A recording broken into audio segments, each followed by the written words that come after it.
O lea ua whae e nei whanua le vaa o tausala. Mapu foi di tua sivi whangotanga le manusina. Ua taunu foi di si ui le tato mawhtanga o ina le nei aso. Whaftai ma whamalo ia o tō whionga I tupu mai. Sa whonga ina le nei aso e tusa ma le whama moe. E whapito au ngafa le whamalo I le whionga le tama inga. No whionga le tui atua, tupua tamasese, ta isi tupu ola tufunga efi. Mo lauma le leanga. Whawhitai le loloa o mwhai na sila mai mo mai, ma le whasoa ua o leo o tofu le manu masia neia. A te tala le whidelii, tu uama le fua. Moli moli sanga le mue a o lofo le I lo tō pa ia, ma lo tō ma malu.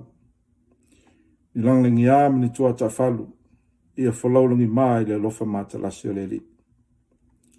Ma tō tias lo se foi, vai malu I puenga, pe a whai eisi whamatalanga o le tonu. Po seanga foi o le tautamali I lau sirsila ma lau whaafonga. I poto lava le tautai, ai sela nātu iama.